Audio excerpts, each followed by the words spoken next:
আমার ধানের জমি নষ্ট করেছে চায়না চাই। আসসালামু আলাইকুম। আজকে সকাল সকাল আমার গরুর খামারের কাজ শেষ করে আমি চলে আসছি আমার ধানের জমিতে ধানগুলো নিড়ানি দেওয়ার জন্য। এসে দেখলাম যে আমার ধানের জমির পাশেই একজন ফাঁদ পেতেছে চায়না চাই দিয়ে। এই চায়না চাইগুলো এতটাই ভয়ঙ্কর, সেটাই আপনাদের আজকে বাস্তবে দেখানোর চেষ্টা করবো ইনশাল্লাহ। এই চায়না চাইগুলোর ভিতরে সাপ, ব্যাঙ, কাঁকড়া, ছোট হোক বড় হোক যে কোনো মাছ একবার ঢুকলে আর বের হওয়ার কোনো চান্স থাকে না। আজকে আপনাদের দেখানোর চেষ্টা করব এই চাইগুলোর ভিতরে কতটা ছোট মাছও আটকা পড়ে। যাই হোক, এখন আমি এই জালটা খুলে দেখানোর চেষ্টা করব আপনাদের এই মাছগুলো কতটা ছোট। এই চায়না চাইগুলো আসার পর থেকে আর ছোট ছোট মাছগুলো বিলের মধ্যে দেখা যায় না। এই মাছগুলো দেখার পরে আমি অবাক হয়ে গেলাম যে এত ছোট ছোট মাছগুলো এই জালের মধ্যে আটকা পড়ে। বিলের মধ্যে অতটা পানি হয় না, তবু এই অল্প পানির মধ্যে কোন ভাই যেন চায়না চাইগুলো পেতে রেখেছে ছোট ছোট মাছগুলো ধরার জন্য। এভাবে যদি আমাদের গ্রাম অঞ্চলে এই ছোট ছোট মাছগুলো ধরে ফেলা হয়, তাহলে আমাদের পরবর্তী প্রজন্ম দেখতেই পারবে না যে ছোট ছোট মাছ এই বিলের মধ্যে আছে।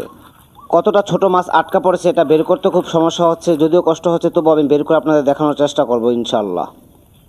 এই যে আপনারা দেখতেই পারছেন যে মাছগুলো আমি ধরে নিয়ে আসছি বের করে। এখন দেখতে পারবেন যে কত ছোট ছোট পোনা মাছগুলো।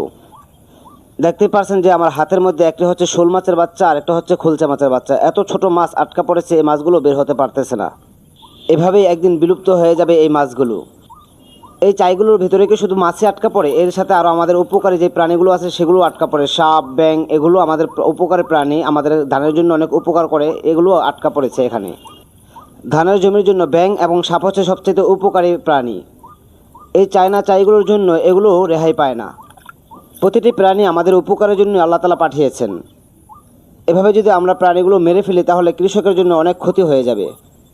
এই যে আমার হাতের মধ্যে দেখতেছেন এটা হচ্ছে ব্যাঙ। এই ব্যাঙগুলো ধানের জমিতে থাকে এই কারণেই যেন ইঁদুর না আসে। ইঁদুর আসলে এই ব্যাঙগুলো খেয়ে ফেলে। ব্যাঙ আমাদের ধানের জমির জন্য অনেক উপকারী একটি প্রাণী। যাই হোক, জাল থেকে বের করে আমি এই ব্যাঙটা এখন ছেড়ে দিব পানির মধ্যে, যেন আমার এই ধানের জমিতে কোনো ইঁদুর না আসে। একটা বিষয় লক্ষ্য করলাম, সেটা হচ্ছে যে ভাই এই চাইগুলো পেতেছে এখানে, কিন্তু উনি দেখতে পায় না যে ধানগুলো এখানে রয়েছে। এই ধানগুলো নষ্ট করে এই চাইগুলো পাতার কোনো মানেই হয় না। যাই হোক, কিছুই বলার নেই, যেভাবে চাইটা পাতা ছিল সেভাবে আমি সুন্দরভাবে পেতে রেখে দিলাম। এখন আমি চলে যাব আমার ধানের জমিতে নিড়ানি দেওয়ার জন্য। আপনাদের একটু দেখানোর চেষ্টা করি এখানে কতগুলো চাই পেতে রেখেছে। এই জমির এক প্রান্ত থেকে শেষ প্রান্ত পর্যন্ত উনি চাইগুলো পেতে রেখেছে। ধানগুলো অনেকগুলো নষ্ট হয়েছে। দেখি আমি একটু ধীরে ধীরে যাই, এখানে দেখি কতটুকু পর্যন্ত উনি চাইগুলো পেতে রেখেছে।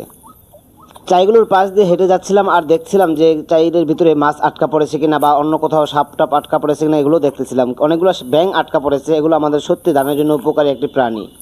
একসময় আর রং বেরঙের মাছ আমরা মনে হয় দেখতে পারবো না। তার কারণ হচ্ছে যে চায়না চাইগুলো এখানে বর্তমানে মানুষ পেতে রেখেছে, এগুলোর মধ্যে ছোট বড় সকল মাছ আটকা পড়ে যায় এবং পরবর্তীতে এগুলো আর দেখা যাবে না। যাই হোক, আমার জন্য দোয়া করবেন। আসসালামু আলাইকুম ওয়া রাহমাতুল্লাহ।